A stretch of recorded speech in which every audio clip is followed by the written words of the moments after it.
Good evening, ladies and gentlemen, I am the Sarcastic Barman and welcome to my channel. See you next Tuesdays, maybe on a break, but it doesn't mean you're not going to have to be subjected to another video from me. Unfortunately, this week's level of stupidity is brought to you from a hypoxia-fueled confusion rant that someone had on Twitter in regards to the shape of the Earth and what evidence they had for the ISS being something. Who the fuck knows? But unfortunately it does mean that we're going to have a look at this playlist they've actually sent us. 10 whole videos. So that's 10 weeks worth of episodes on a Tuesday. Oh, anyone think I planned this all out? I plan nothing, as you can tell. Apart from this, rolling the intro.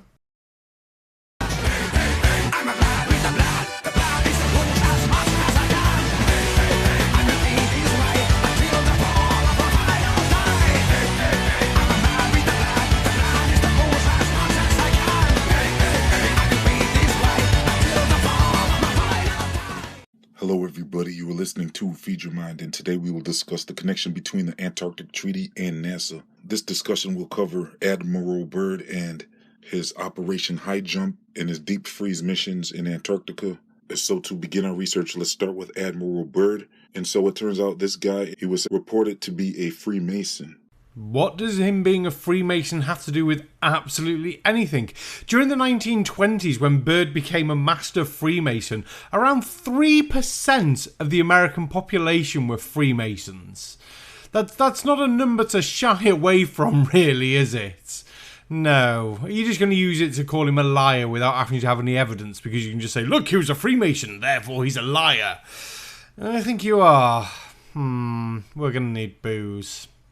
And so before Admiral Byrd went to Antarctica for the first time, he was said to have gone to the North Pole. But that has been disputed because there's many claims that he never actually made it to the North Pole. Apparently, he was basing his claim off of his airplane speed and many other crude factors, so there was no real confirmation that he ever made it to the North Pole. Plus, his partner, whose name was Bennett, was said to have even confessed that they never made it to the North Pole. And so with this sketchy claim and plus his Freemason affiliation, that shows us that we might not be able to trust everything he was saying. Poisoning the well a bit? Possibly. Does it matter? No, because you want Byrd's things to be right later. This is going to be amusing. But yes, there is the possibility that Byrd never actually reached the North Pole. Some reports reckon he got 80% of the way. One reckons he got within 80 miles based on computer-generated reports. It all comes down to his flight times, the ground speed, airspeed, and more importantly, the handwritten notes in his diary. And yes, a possible confession by his co-pilot, though not confirmed or anything like that. Doesn't really matter. And also, doesn't have anything to do with him being a Freemason. You guys are obsessed with goddamn Freemasons. And none of this news is new about Byrd not reaching the North Pole. This has been going on for years. But let's continue our research into what Byrd discovered down in Antarctica. And so the first real documented reports of anyone making it to Antarctica was in 1839, where a Navy mission had reported that they made it to Antarctica. But it wasn't until 1929 that it appears that Antarctica was receiving any type of actual exploration. Well, I think you may possibly be wrong there. Thaddeus von Bellingshausen reached Antarctica in the 1920s. No, he didn't set foot on the land, but his expedition did get there. There was a British expedition a few days after that, and an American expedition a few days after that. So by 1820, there's a few documented accounts of it. And exploration, you're looking more at 1900s, 1899 going forward. The golden or the historic age of Antarctica exploration. I mean, Shackleton would be rolling in his grave to say that no one sort of started going there until 1929. Why 1929? Of course, that was the Byrd expeditions you seem so much obsessed about when he flew over the pole. Oh, dear me. And so you would have almost thought that all of the continents on this earth would have been claimed and controlled by governments by 1929, but it really seems like no one had ever really bothered really looking into Antarctica until around 1929 when America started sending Byrd down there. And so... Why? What? Now, there was definitely a lot of exploration before Byrd went there. Nice link down below. Maybe a card. I don't know if cards work for certain external links. We'll find out. But yeah, there was definitely a long history of exploration of Antarctica before Byrd went in 1929. And I'm not sure if you know this, but Antarctica's not the most pleasant of places to live. The perpetual darkness for months alone is a bit of a pain in the ass, let alone the coldness and the lack of anything like wood, building materials and things like that. You've got to ship basically everything down there. Hence why expeditions that go now have to be self-sufficient, really, and take a lot of stuff, which is one reason as well why they don't really like lots of people going there, because they don't want to damage the area. And yeah, I'm not sure as well if you noticed that during the early 1900s, there was this bit of a war over territory and things like that, and people didn't really want more wars. And then it happened again sort of in the 40s, and then there was this big Cold War going on, and I think if any country had made this sort of attempt to go and take Antarctica for themselves, I think a couple of countries might have been a bit annoyed, and unfortunately we got to the point where I get annoyed at you and I'm a big country. I'm either going to invade you or bomb the crap out of you, the things that go bada bing, bada boom, really goddamn loudly. In 1929, Byrd started setting up bases, and then he did that all the way up until around 1940. So he just kept going back down there and setting up camps. They called these camps like Little America and all types of other names. And this was to establish a permanent presence in Antarctica in order to prepare for deeper exploration of Antarctica through Project High Jump and Operation Deep Freeze, where I believe their goal was to see if there was actually an edge of the Earth. You think they went to find the edge of the Earth? Wow. Wow. Just this.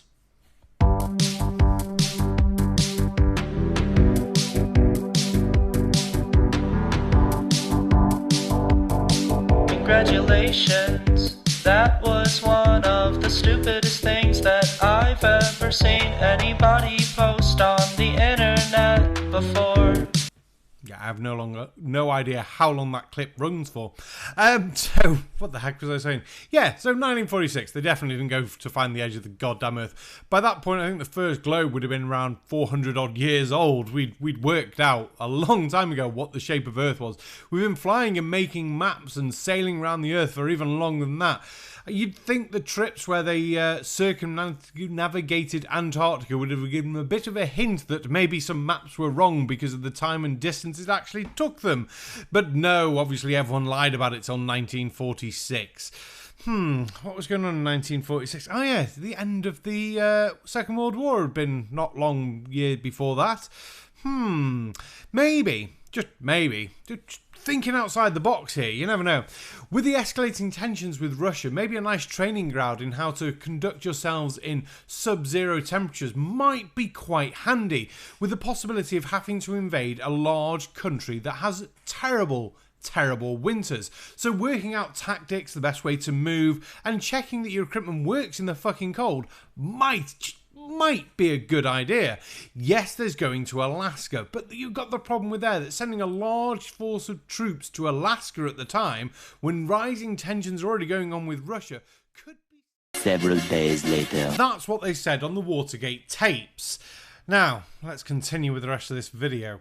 I believe a small circle of people actually understood about the flat Earth possibility. And so I believe these missions were to confirm whether or not the greatest secret of all was true or not. And that greatest secret was whether or not the Earth was flat. Because only the few within a small circle of the Freemasonic community actually understood that the Earth was always said to be flat with a dome firmament. Really now? A small number of people knew the Earth was flat. Do you know what that is? That's a picture from a V2 rocket. V2 number 13 to be exact, which reached an altitude of 105 kilometers. To put in comparison, that's like Bezos Branson height. They basically reached space. That's the first picture of Earth taken from space. And yes, that's curved. That's not a flat horizon. People knew the Earth was round before this picture though. people can understand science and maths a lot better than me, a lot better than you, but can just see simple things like the sun doesn't shrink into a ball to start with, it disappears, and they understand that the stuff is being blocked by curvature. Hence maths being at the top of ships with fucking crow's nests so you can see out of them, lighthouses being nice and tall. It's not to do with any atmoplane crappy bollocks, it's because the higher you up, the apparent horizon seems to be further away. And yes, I said apparent horizon, because yes, we understand that light fucking bends and moves and everything like that, and distortion's a fucking thing. And so around 1946, they were ready for Operation High Jump. And this was supposed to be a mission that was going to last about 8 months or so, but the mission only ended up lasting about 5 months, because during Operation High Jump, there has been reports of planes crashing into an invisible shield, and this invisible shield was blamed on advanced German technology. Others blame these plane crashes on blizzards, but I highly suspect that what these planes were crashing into was the dome firmament of the flat Earth. That was the invisible shield that these planes were crashing into.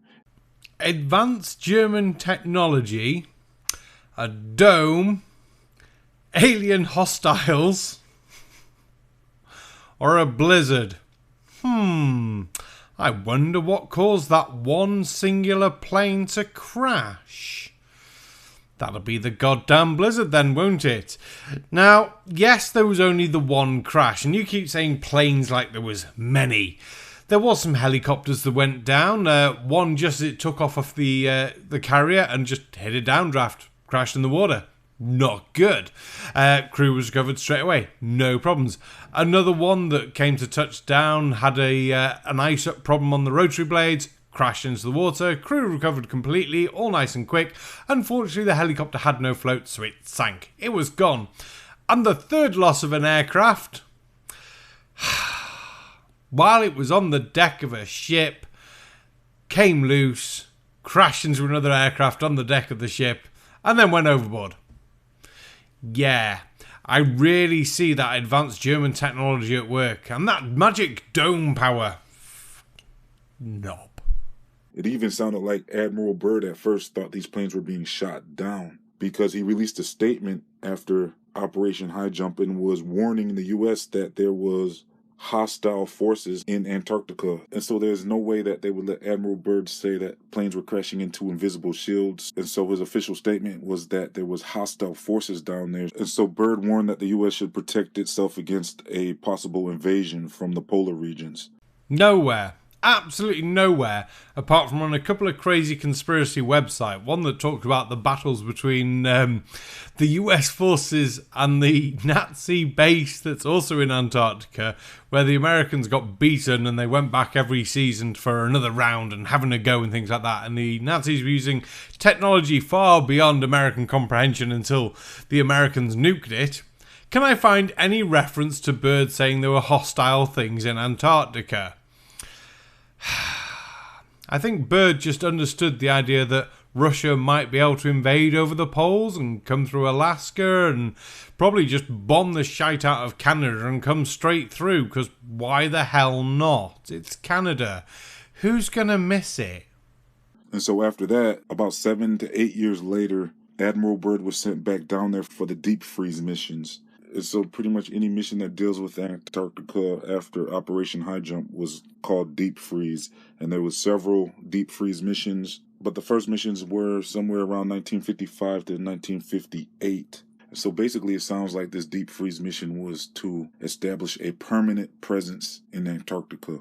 Yep, there's been lots of Operation Deep Freezes, and yeah, your year's about right, and then they just kept going on, basically. Collaborative efforts between lots of countries in the world. Well done. And so after all of these discoveries, Admiral Byrd was becoming quite famous, and he began doing interviews, and he was discussing a little bit too much information, I believe, about Antarctica. So it doesn't surprise me that right after all of these discoveries, Admiral Byrd happens to die. And this was March 11th of 1957. Admiral Byrd died. He died at the age of 68. Yeah, he made it to 68. A couple of years older than the average age for an American at the time, so well done to him. He beat the odds and lasted longer than some people in the 1950s did. Now, you just sort of brushed over that, and you can see what you're insinuating, couldn't you? And after all these discoveries and talks and becoming popular, he died. Yes, he was old, and he died. And that's all you're going to say on it. I mean, come on. There's got to be more there. If you're going to make a conspiracy video, you've got to make a conspiracy video. You could have said, yes, he was coming to tell everyone about the dome and then decided not to, but I have no proof of that, so yes. And so immediately after the deep freeze, when all of the countries went down there, they ended up signing a treaty. And this treaty was to forbid any free exploration of Antarctica. That's not what the treaty says. The treaty doesn't forbid any private exploration. You can quite happily, if you sign the permit and agree to the rules, you can go in and explore Antarctica. People do. There's bases there that take people on holidays to Antarctica. This isn't anything special. You're just being a fucking numpty. Or you're lying. Or you forgot to put your brain in to record this video.